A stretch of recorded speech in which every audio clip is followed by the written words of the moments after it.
नमस्कार, भारत माता की जय, वंदे मातरम। एक बार फिर से आपका स्वागत है आपके अपने इस प्यारे से यूट्यूब चैनल में। साथियों, आज की टॉपिक है सामाजिक विज्ञान के अति महत्वपूर्ण प्रश्न जो क्लास 9 है, कक्षा 9 है और कक्षा 10 के जो इम्पोर्टेंट क्वेश्चन है साथियों, सामाजिक विज्ञान के, सामाजिक विषय के, स्पेशली भूगोल के साथियों, जो भूगोल के इम्पोर्टेंट क्वेश्चन है साथियों, उसके ऊपर ये वीडियो है। एक अतिसार में बनाया गया है, संक्षेप में बनाया गया साथियों, जो बहुत ही उपयोगी होगी आपके लिए बोर्ड की एग्ज़ाम के लिए। तो चलिए देखते हैं, स्टार्ट करते हैं कि आज के जो इम्पोर्टेंट क्वेश्चन है साथियों वो कौन कौन से हैं। लेकिन उसके पहले आज का मोटिवेशनल थॉट्स देख लेते हैं कि क्या है। मोटिवेशनल थॉट देख लेते हैं साथियों, वो क्या है। सीढ़ियों की ज़रूरत उन्हें है जिन्हें छत तक जाना है, मेरी मंजिल तो आसमान है, रास्ता खुद भी बनाना है।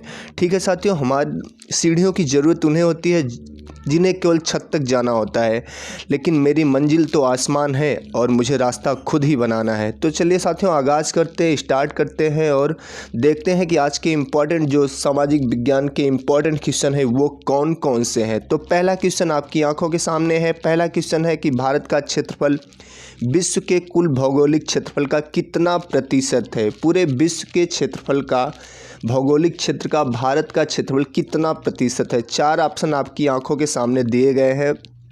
इसका राइट आंसर बताइए, इसका सही आंसर क्या होगा बताइए। 4 ऑप्शन आपकी आंखों के सामने दिए गए हैं। 2.4, 3.4, 7.4% और 8.5% या परसेंट। तो इसका राइट आंसर क्या होगा, ए। 2.4% भारत का क्षेत्रफल वर्ल्ड के क्षेत्रफल का है। बढ़ते हैं अगले क्वेश्चन की तरफ और देखते हैं कि अगला क्वेश्चन क्या है। अगला क्वेश्चन है, क्षेत्रफल की दृष्टि से भारत का विश्व में कौन सा स्थान है। बहुत ही सरल क्वेश्चन है। क्षेत्रफल की दृष्टि से भारत का विश्व में कौन सा स्थान है, चौथा, पाँचवा, छठा या सातवां। इसका राइट आंसर क्या होगा, इसका राइट आंसर क्या होगा। 4 ऑप्शन आपकी आंखों के सामने है। तो इसका राइट आंसर क्या हो जाएगा, डी। 7वां स्थान है भारत का। क्षेत्रफल की दृष्टि से विश्व में भारत का कौन सा स्थान है, 7वां स्थान है। बढ़ते हैं अगले क्वेश्चन की तरफ और देखते हैं कि अगला क्वेश्चन क्या है। अगला क्वेश्चन है कि कर्क रेखा भारत के किस राज्य से नहीं गुजरती है। कर्क रेखा, इनमें से जो 4 ऑप्शन दिए गए हैं, इनमें से कर्क रेखा भारत के किस राज्य से नहीं गुजरती है। राजस्थान से तो गुजरती है, छत्तीसगढ़ से भी गुजरती है, त्रिपुरा से भी गुजरती है। इसका मतलब उड़ीसा से नहीं गुजरती है, ये इसका राइट आंसर होगा। ठीक है साथियों, तो इसका राइट आंसर क्या हो जाएगा, ए। उड़ीसा राज्य से उड़ीसा राज्य से कर्क रेखा नहीं गुजरती है। बढ़ते हैं अगले क्वेश्चन की तरफ और देखते हैं कि अगला क्वेश्चन क्या है। अगला क्वेश्चन है, कवरत्ती किस केंद्र शासित राज्य की राजधानी है। कवरत्ती किस केंद्र शासित राज्य की राजधानी है। पुडुचेरी, अंडमान निकोबार, लक्षद्वीप, दमन और दीव। तो इसका राइट आंसर क्या होगा। 4 ऑप्शन आपकी आंखों के सामने हैं और इसका राइट आंसर क्या होगा, राइट आंसर इसका क्या हो जाएगा, सी। लक्षद्वीप जो केंद्र शासित राज्य है उसी की राजधानी क्या है, कवरत्ती। याद रखिएगा, इम्पोर्टेंट है। बढ़ते हैं अगले क्वेश्चन की तरफ और देखते हैं कि अगला क्वेश्चन क्या है। अगला क्वेश्चन है, किस देश की सीमा भारत के साथ नहीं लगती है। 4 ऑप्शन आपके सामने हैं। किस देश की सीमा भारत की सीमा से नहीं लगती है। भूटान, बांग्लादेश, ताजिकिस्तान, नेपाल। नेपाल की सीमा भारत से लगती है, बांग्लादेश की भी लगती है, भूटान की भी सीमा भारत से लगती है। तो इसका राइट आंसर क्या होगा, सी। ताजिकिस्तान की सीमा भारत की सीमा से नहीं लगती है। बढ़ते हैं अगले क्वेश्चन की तरफ और देखते हैं कि अगला क्वेश्चन क्या है। अगला क्वेश्चन है, सबसे उपजाऊ मिट्टी कौन सी है। सबसे उपजाऊ मिट्टी कौन सी है। काली मिट्टी, जलोढ़ मिट्टी, लाल मिट्टी, इनमें से कोई नहीं। तो इसका राइट आंसर क्या होगा बताइए। 4 ऑप्शन आपके सामने है। तो इसका राइट आंसर हो जाएगा बी, जलोढ़ मिट्टी, जिसको आलुवियल सॉइल बोलते हैं। ये बहुत ही इंपॉर्टेंट मिट्टी है और सबसे ज़्यादा उपजाऊ मिट्टी है। इसको नोट डाउन कर लीजिए, आप याद कर लीजिए। बढ़ते हैं अगले क्वेश्चन की तरफ और देखते हैं कि अगला क्वेश्चन क्या है। अगला क्वेश्चन है, भारत की सबसे ऊंची चोटी कौन सी है। भारत की जो सबसे ऊंची चोटी कौन सी है, उसका नाम क्या है। नंदा देवी, नंगा पर्वत, कंचनजुंगा या इनमें से कोई नहीं। बताइए, 4 ऑप्शन आपकी आंखों के सामने है, कौन सा इसका राइट आंसर होगा, सही जवाब होगा। इसका सही आंसर क्या होगा साथियों, क्या होगा, कंचनजुंगा। ये सबसे ऊंची चोटी है भारत की, जो सिक्किम स्टेट है साथियों, वहाँ पे ये चोटी है और ये सबसे ऊंची है, भारत की सबसे ऊंची चोटी है।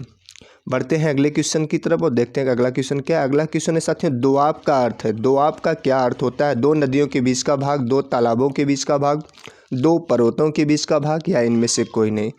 तो इसका राइट आंसर क्या होगा, आप बताइए। इसका राइट आंसर क्या होगा, बताइए।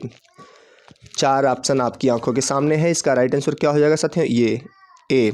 दो नदियों के बीच के भाग को क्या बोला जाता है, दोआब बोला जाता है।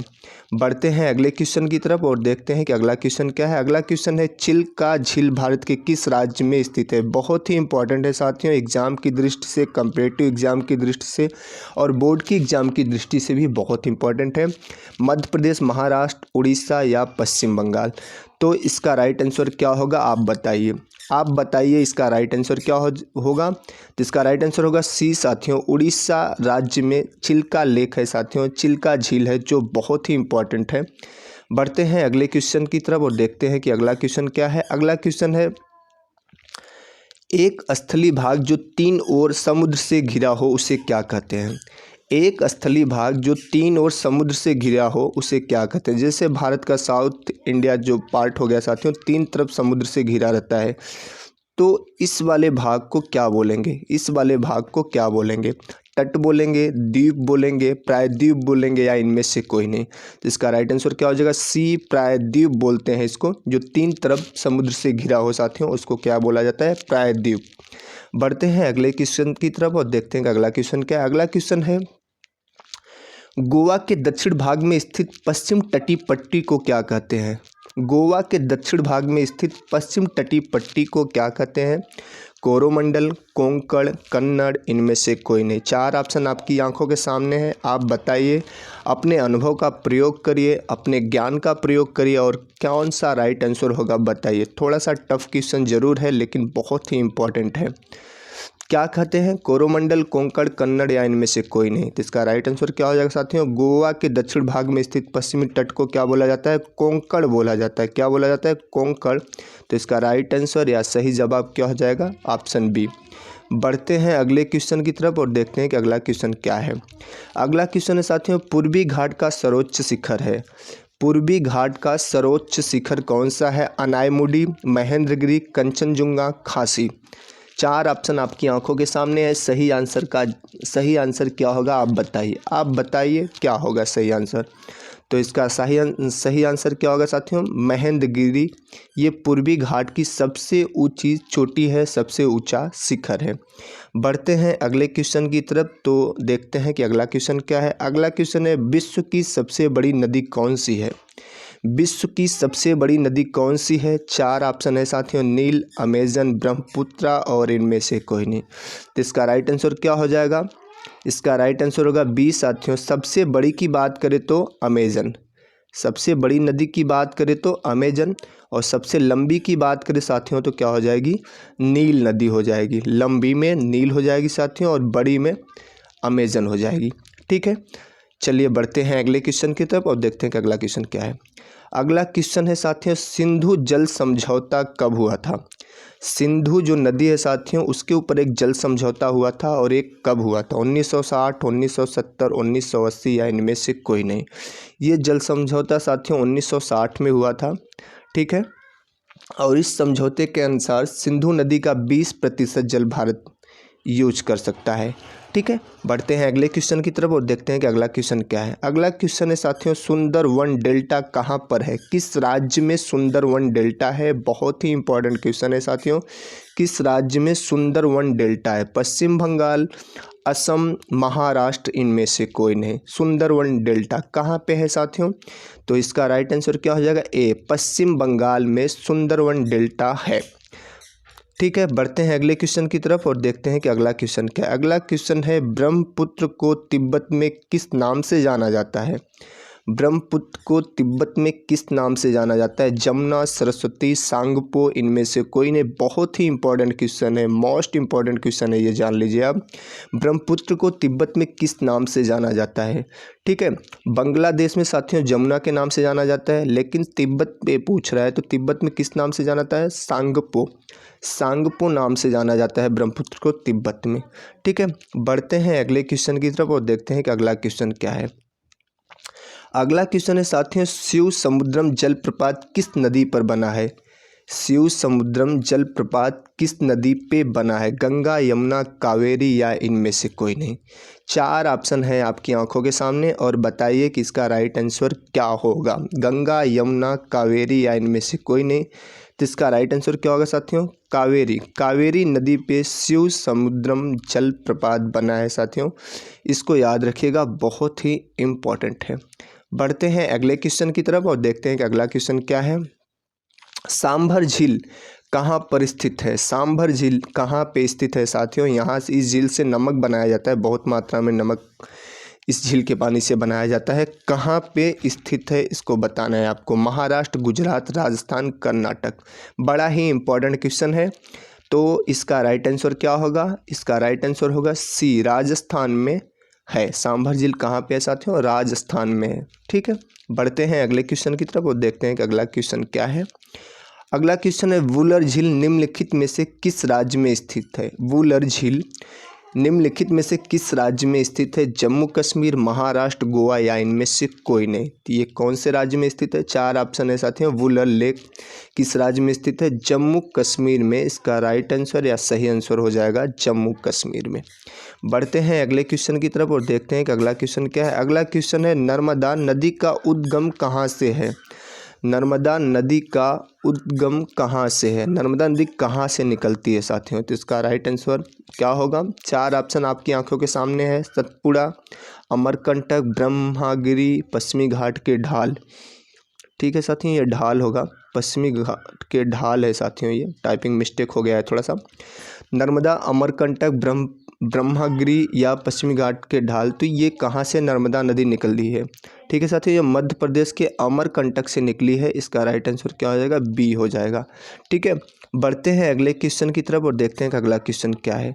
अगला क्वेश्चन है साथियों, प्रायद्वीपीय भारत की सबसे लंबी नदी कौन है? प्रायद्वीपीय भारत की सबसे लंबी नदी कौन सी है? 4 ऑप्शन आपकी आंखों के सामने है। प्रायद्वीपीय मतलब जो दक्षिण भारत का एरिया हो जाता है साथियों, ये चीज़ जो होती है, इस नीचे का जो साउथ इंडिया का एरिया हो जाता है, वहाँ की सबसे लंबी नदी कौन सी? नर्मदा, कृष्णा, गोदावरी या इनमें से कोई नहीं। तो सबसे लंबी नदी कौन सी हो जाएगी? कौन सी है? गोदावरी है साथियों। इसको दक्षिण भारत की गंगा भी बोलते हैं।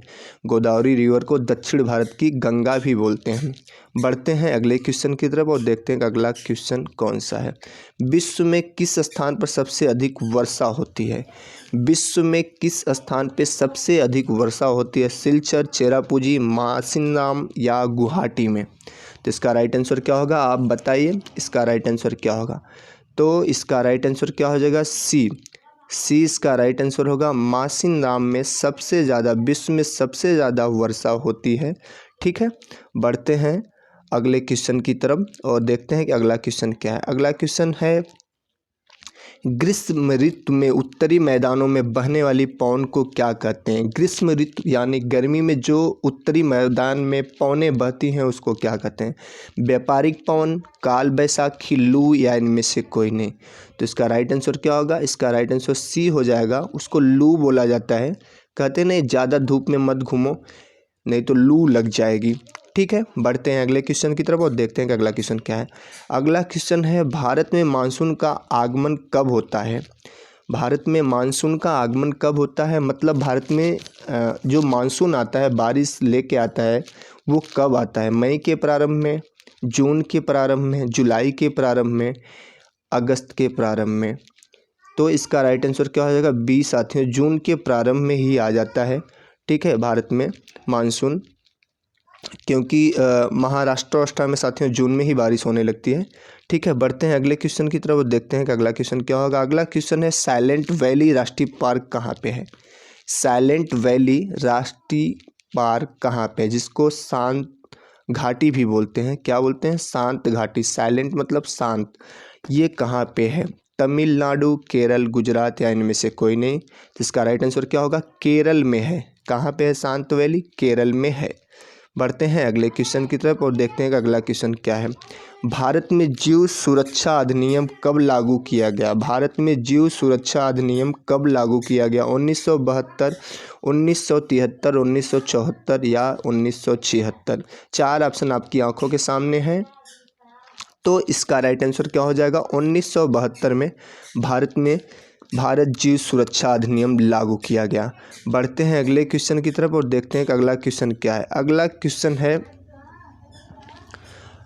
रबड़ का संबंध किस प्रकार की वनस्पति से? टुंड्रा, हिमालय, मैंग्रोव, उष्णकटिबंधीय वर्षावन। रबड़ का संबंध किस प्रकार की वनस्पति से?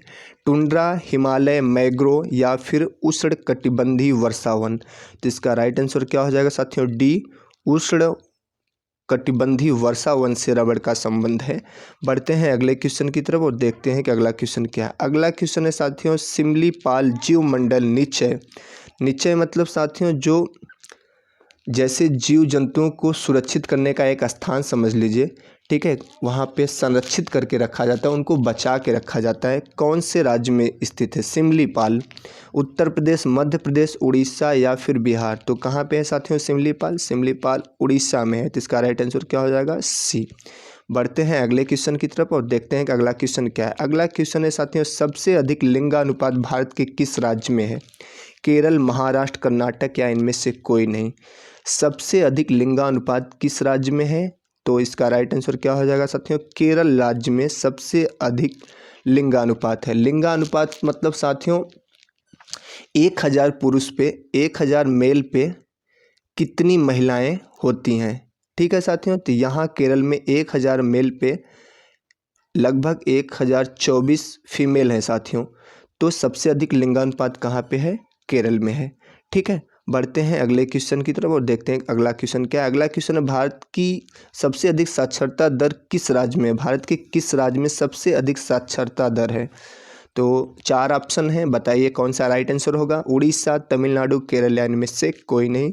तो इसका राइट आंसर क्या हो जाएगा? सी, केरल राज्य में साथियों सबसे अधिक साक्षरता दर है और यहाँ पे लिंगानुपात भी सबसे अधिक है।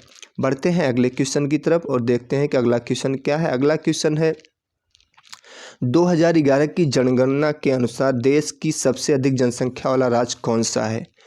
जो 2011 की जनगणना हुई है साथियों, उसके अनुसार सबसे अधिक जनसंख्या वाला राज्य कौन सा है? राजस्थान, मध्य प्रदेश, उत्तर प्रदेश या इनमें से कोई नहीं? राइट आंसर क्या होगा आप बताइए? इसका राइट आंसर हो जाएगा सी साथियों, उत्तर प्रदेश, ठीक है। 2011 की जनगणना के अनुसार सबसे अधिक जनसंख्या वाला राज्य। बढ़ते हैं अगले क्वेश्चन की तरफ और देखते हैं कि अगला क्वेश्चन क्या है। अगला क्वेश्चन है, भारत में पहली बार जनगणना कब हुई थी? भारत में पहली बार जनगणना कब हुई थी? चार ऑप्शन है साथियों, 1872, 1875, 1877 या इनमें से कोई नहीं? तो इसका राइट आंसर क्या होगा साथियों? 1872 में भारत में पहली बार जनगणना हुई थी, ठीक है। कितने में हुई थी? 1872 में पहली बार हुई थी, ठीक है। लेकिन यह बहुत व्यवस्थित नहीं थी, लेकिन पहली बार अगर कहा जाए तो 1872 में हुई थी। बढ़ते हैं अगले क्वेश्चन की तरफ और देखते हैं कि अगला क्वेश्चन क्या है। भारत सबसे अधिक जनसंख्या घनत्व भारत के किस राज्य का है? जनसंख्या घनत्व मतलब साथियों कौन से राज्य में कम क्षेत्रफल में अधिक जनसंख्या रहती है, ठीक है। तमिलनाडु, उड़ीसा, बिहार या इनमें से कोई नहीं? ठीक है साथियों, जैसे इसका साफ साफ मतलब होता है ज़मीन कम हो साथियों, जगह क्षेत्रफल कम हो और ज़्यादा लोग रहते हों, ठीक है। तो जनसंख्या घनत्व सबसे अधिक किस राज्य का है? बिहार का है साथियों। किस राज्य का है? बिहार का है। बढ़ते हैं अगले क्वेश्चन की तरफ और देखते हैं अगला क्वेश्चन क्या है।